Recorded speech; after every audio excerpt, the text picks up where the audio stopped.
What's going on, y'all? Welcome to the Endless TBR. My name is Christian, and this is my YouTube channel where I love to talk about books. Thank you so much for taking time out of your day to click on this video, where I want to talk about all of the books that I read in December of 2025, as well as rank them from my least favorite to my favorite. And December was a pretty good month for me. I had some highs and I had some lows. The highs were that 3 of the books that I read this month ended up on my top 10 books of 2025, not of all time, my top 10 books of 2025 list, which I was not expecting to happen. So that was really cool. The lows is that I did not exactly get to all of the books that I laid out for myself in my December TBR video. I got a little overzealous. Surprise, surprise. I never do that, but no, I do that a lot, for those of you that don't know. So a couple of those are going to have to transition into my TBR for January. But overall, I still did pretty good. I finished 5 physical books. I listened to 4 audiobooks. I read 1 short story collection on my Kindle, as well as 1 novella, which I read on my Kindle as well. So a sum total of 10 full-length books and 1 novella, which by no means is a bad month for me. Still a pretty solid month. I just didn't get along to some of those Dune books that I wanted to read, as well as the Dead Zone by Stephen King I did not get to. And I'm currently halfway through Inkspell. So that's going to be carrying over into January and will be the first book that I finish in January, hopefully. So let's get into it. Let's talk about these books. We got some great ones. We got some okay ones in here as well, but nothing too bad. So like I said, I'm going to rank these from my least favorite to my favorite, talk a little bit about each of them, and as always, this is just my subjective list. Some of these books I talked a lot about in my mid-December reading update. So when I get to those books, I'm going to mention it and just kind of breeze through it really quickly. So that way this video isn't too long. So let's start it off. Coming in at number 11 is, I got my piece of paper here to show my audiobooks. It is Mad Love by Nick Spalding. So this book I talked a little bit in my mid update. I hadn't finished it just yet, but this is a book about 2 characters named Adam and Jess who submit themselves for this competition that a dating website is having, where there's an algorithm that they made, and they're going to take these profiles and see who is the most compatible and basically pay for an all expense wedding, honeymoon, and house for that couple to live together. The company is trying to prove that they have the ultimate like matchmaking algorithm. So Adam and Jess get paired together, they get married, they never knew each other before their wedding, and now they have to live together. And in Nick Spalding fashion, chaos ensues and some funny moments come about. This isn't one of my least favorite by him, but it also isn't one of my favorite either. There were some good humorous moments throughout, especially at the beginning. I mentioned it in my other video, but Jess runs into her college professor at a strip club that she works at, and that whole sequence got a lot of audible laughs out of me, as well as there's some fight moments that the couple have throughout the story that got good chuckles out of me as well. Like I said, it's not my overall favorite. It wasn't as funny as some of the other Nick Spalding stuff, but it was not bad by any means, and it does tie up nice. There's a really good emotional moment at the end of the story that made me feel for Adam as a character quite a bit. So not a bad book by any means. I do think I've mentioned it before, but I think I'm going to take a little break from Nick Spalding, especially in the month of January, just because I'm getting a little burnt out on him. And I think this is going to be the last one that I listen to him for a little bit. I still want to finish all his stuff. So that was number 11, Mad Love by Nick Spalding. Coming in at number 10, we have A Valiant Vow by Justina Ireland, another one I spoke about in my mid-month reading update, but this one is the final book in phase 3 for the middle grade novels. Overall, I found this to be, once again, a decent children's Star Wars adventure, but one that was overall disappointing for me. I was expecting a little bit more from the final middle grade novel. This, now that I've finished The High Republic, I can say doesn't really have anything to do with the overall story, at least as far as the novels are concerned. And it does put a little bow on Imri Kantaros's character, which I liked him a lot, but overall not one of my favorites, and definitely I think the weakest of the phase 3 middle grade novels. So that is A Valiant Vow at number 10. Coming in at number 9, we have the novella that I listened to, and or I read, and that is The Widow's Husband's Secret Lie by Frida McFadden. It is a satirical novella that's kind of retelling the story of The Housemaid, which is one of her most famous novels. The reason that I read this is my fiance and I went and saw The Housemaid in theaters, the new movie that released recently, and we had a really, really good time with it. My fiance had read the novel before, I had not, And so, walking out of the theaters, she asked me if I enjoyed the movie. I said I did. She said, "We should go home and you should read this novella. It's only like 80 pages, but it's really, really funny and it kind of pokes fun at the story." So I went home, read it in one sitting, and it was really funny. I was surprised. I thought it was going to be stupid. I mean, it was stupid, but it was stupid funny. And Frida McFadden basically is just poking fun at her own story and poking fun at herself too. She references herself in third person a couple times, and it's just quite enjoyable. It's just a satirical retelling of that story. So if you read The Housemaid and you haven't read The Widow's Husband's Secret Lie, I'd recommend checking it out because as someone who only saw the movie, I got a lot of enjoyment out of it. So that is my number 9 for the month. Coming in at number 8, I have all these pieces of paper. It is You Again, which is the other Nick Spalding book that I listened to this month. This one is another one that I talked about a lot in my previous video, but it's basically these two characters. Their names are Amy and Joel. They are a divorced couple that now have new boyfriends and girlfriends, and they decide to both vacation at the same time, unknowingly, to the Maldives, where they had their honeymoon together. Uh, Basically, chaos again ensues, and the book is just them trying to one up each other, prove that they're more happy in their new relationship, and sabotaging each other's vacations. As far as the characters go, they're some of the most immature adult characters I've ever seen in a book. Like they're literally like poisoning each other. It's ridiculous stuff. But I did get quite a few laughs out of this one, more so than the Nick Spalding books I've given 3 stars to. I ended up giving this one 4 stars because there were some really funny moments and quite a heartfelt ending, as Nick Spalding always does. By the end, I enjoyed these characters and the little journey that they went on throughout this book. So that is number 8, You Again by Nick Spalding. Coming in at number 7, we have a lot of the books that I've talked about in the last video towards the bottom here. We have Mentats of Dune by Brian Herbert and Kevin J. Anderson. Um, a book that I think is a really decent follow up to Sisterhood of Dune, which is a book that I enjoyed quite a bit. This book, as the name suggests, focuses more on the Mentat school. One of the main characters is Gilbertus Albans, who is the headmaster of the Mentat school and also the protege of Erasmus, the independent robot. And this book is about him, a lot of him going back and forth between whether he should ally with the Butlerians, who are anti-technology, or ally with Erasmus, who is a robot, and take the side of technology. And overall, I thought this was a fun book. I've enjoyed the Schools of Dune trilogy much more than the Legends of Dune trilogy so far, because I think these books are much more focused. And I think the character work is a little better and more focused in this trilogy so far. And I've really enjoyed the technology versus anti technology struggle that is happening. So, a great follow up to Sisterhood of Dune. I think I like Sisterhood Dune just a little bit better than this one, but still a good follow up. And if you like the Brian Herbert stuff, I think you would enjoy this one quite a bit. So that is Mentats of Dune. 1, 2, 3, 4, 5, 6. Coming in at number 6, another book that I talked about in my last video. I'll keep it brief.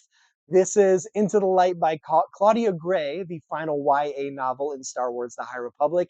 I really enjoyed this book quite a bit. I gave it 4 stars overall, but it is a really good time. It's one of the darker and more mature of the High Republic young adult novels, I would say. And it's kind of like it's definitely a culmination of a lot of the YA stuff that we had seen. We have Reed Silas is in here, Amadeo Uzazo, Master Comac. Who else? Buryaga is in this book, Aslan Rel. So a culmination of a lot of great characters that I've loved from the High Republic, and they're on a mission to save Kashyyyk, where a blight has appeared, and they are trying to figure out how to stop this blight. It's a fairly new blight, so they're trying to do some research to see if they can reverse what is happening there. And you got some great mature themes and some decent action in here as well. So a really solid book, one of my higher tier of the YA novels in the High Republic. That is Into the Light by Claudia Gray. All right, coming in at number 5, we have the book that I read on my Kindle. It is the book for the book club of the month that I was doing this month with my book club, and it was a selection by myself. That is The Wide Carnivorous Sky and Other Monstrous Geographies by John Langan. I chose this book because I read The Fisherman recently by him, and I didn't love it, but I liked his writing style a lot. So I wanted to give John Langan another try.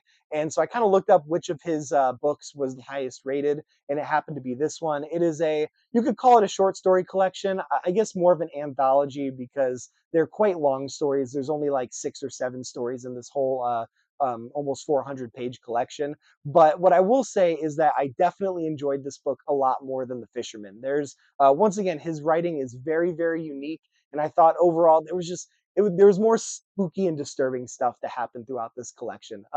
Particularly, I really like the story that the book is named after, The Wide Carnivorous Sky. It is like a vampire type story where this group of soldiers who have survived an encounter with this vampire like creature, they now have a mental link with it, and they're using that mental link to try to sabotage the vampire as it's like attacking people around the world, and they're trying to like set a trap for it. So that was a really cool book, a really cool story. I mean, there's another one, the opening story, which is about it's like a zombie apocalypse, but framed as a play.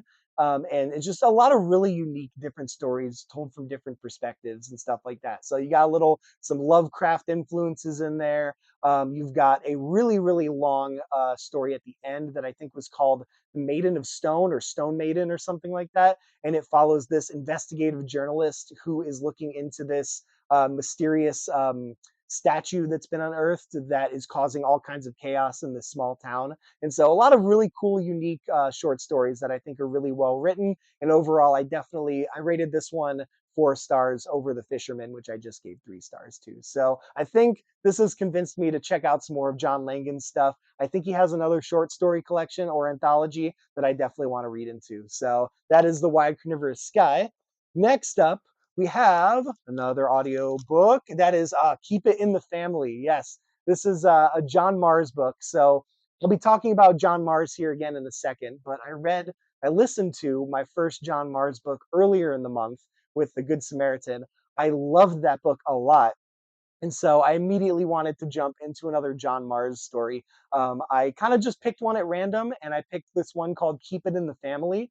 And boy, so you know that meme that's like they had us in the first half, not gonna lie. I didn't really like this one very much at first, but by the end, boy, it's crazy. It's so much fun. So the story is basically about it's this couple, Mia and Finn, and they're a couple. Mia is pregnant. They're purchasing a new home together, and Finn's parents are like a little weirdly too involved in their life. And so, this couple, they're buying this house. Mia has an accident and has to give premature birth to her son, and then she goes into like a postnatal depression situation, and the parents start to kind of creep into their lives. Oh, I missed a big part of it. They find 40 dead children in the attic of their new house, stuffed into suitcases. I can't miss that part. That's a big part about it. So Mia has postnatal depression, and she's struggling mentally with this like crazy discovery in her new house of these 40 dead children. Meanwhile, Finn's parents are just kind of being a little too pushy in their marriage and life and like taking care of their new grandson whose name is Sonny. And I can't really say much else about it, but there's a lot of family drama. And in the first half of the book, I wasn't feeling it. It was more of a genre, more of a drama than a thriller or a horror tale, which is what I was kind of expecting. And I didn't really like Mia or Finn as the main characters. But then, in John Mars fashion, as he starts throwing in those twists, I got fully locked in. And by the end of it, it was an easy 5 star read for me. I loved it. It was so crazy by the end. So if you start this one and you're not feeling it at the beginning, just stick with it. If you like family dramas, though, you'll probably like it from the beginning. That's just not my favorite thing. But by the end, it was incredible. And I don't want to say anything else because his big thing is apparently twists. And boy, are there twists in this one. So number 4, that was Keep It in the Family. Number 3 is the other John Mars book I listened to. And this one ended up in my top 10 list of the year. That is The Good Samaritan. I talked about this one quite a bit in my previous video, but just to recap, this lady named Laura, she works at a suicide hotline called End of the Line, which is supposed to be this impartial hotline that neither convinces people to kill themselves nor typically tries to save them. They're just like supposed to listen. Laura is obsessed though with people dying, and so she manipulates them into trying to kill themselves, and she messes with this lady whose husband starts to come after her, and it's this back and forth between these two characters who are trying to take each other down, and it is wildly entertaining. Like I said, John Mars is all about the twists. There are so many twists in this book. When I thought, I was like, okay, the book has to be getting close to finishing. Oh no, no, there's more going on. So this was so entertaining, and it was it's a book that had me audibly gasping and stopping reading to just be like, "Oh my god!" Like, I don't even know how to describe it. But my fiance recommended it to me, and immediately after reading that book, I was like, "I'm hooked into John Mars. I want to read more of his stuff." So which led me to keep it in the family, and now I'm hooked, and I just want to read more of his stuff because it's really entertaining. So The Good Samaritan is my top 3 of the month, my top 10 of the year, and a really great book. So you should check it out. Coming in at number 2 is the most recent physical book that I read. This was like I finished this like 3 days ago, and that is Nosferatu by Joe Hill. This is one that my fiance said is her favorite Joe Hill book, so I kind of fast tracked this one, and oh, this book is great. So this is some of my favorite character work that I've read this year in 2025. All of the characters in this book are incredible. You have Victoria McQueen, who's the main character, her like boyfriend, husband person, Lou Carmody.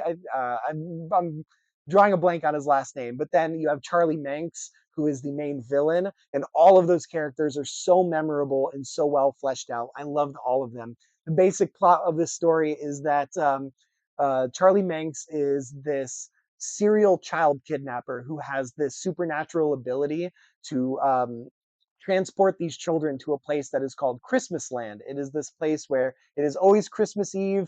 The children never grow old. They're always having fun and playing games. And Charlie Manx basically abducts them from what he thinks are like toxic families where the kids are getting abused and brings them to this like imagination scape that is Christmas Land. And Vic McQueen, who's our main character, also has a supernatural ability to kind of travel around the world as she wills, and her destiny becomes intertwined with Charlie Manx's, and they start to kind of go back and forth trying to decide the fate of these kids that are now trapped in Christmas Land. It's like over 100 kids because Charlie Manx is this like ancient being who has kind of vague powers that have allowed him to live for over 100 years, and he's just spent the whole time just kidnapping children. And it's just a really great story with the supernatural elements is really captivating, and seeing like the extent of their powers and trying to figure out like how are these weird things happening, what is Christmas Land, like where does it physically exist. All those questions are great and keep you captivated in this book from beginning to end. So that is Nosferatu, definitely my favorite of the 3 Joe Hill books that I've read so far, taking the lead above 20th Century Ghosts and Horns. So that is my number 2 of the month. And then my third, or my favorite book of the month, which came in on my top 10 of the year as well, is Trials of the Jedi by Charles Soule, the final novel in Star Wars The High Republic. Oh man, what a journey it's been. 20 plus books, like 29 books, I'm pretty sure. It's like 28 or 29. This is the final one. And there was so much writing on this book to be good because, the towards the end of the High Republic, it's been a mixed bag. I think there's been some really great books. I think there's some books that have been okay for being in the final phase. Part of me felt like we really were working up to this epic conclusion, whereas part of me also felt like, yeah, it feels like there's just so much more to go.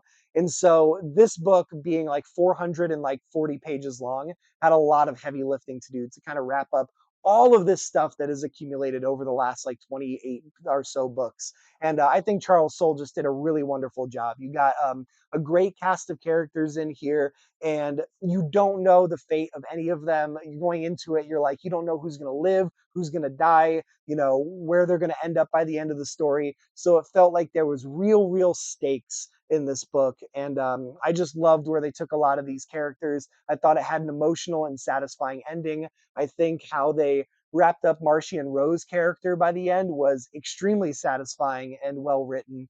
And Charles Soule just did an incredible job. Between this and Light of the Jedi, the very first book, he's written by far the two best books in Star Wars: The High Republic, and I was very, very satisfied with this book. I got a little emotional towards the end, wrapping up this like year and a half long journey that I've been on trying to read all these books. So I couldn't not put this one at number one. And like I said, it ended up on my top 10 of the year as well because it's such a good book. If you're a fan of The High Republic and you're worried about if it's going to stick the ending or not, fear not, because you got Carl's soul pulling all the weight here at the end. So that is Trials of the Jedi, my favorite book that I read in December. Thank you so much for watching this video. I hope you enjoyed it, and stay tuned soon where I post my books that I'm going to be reading in January of 2026.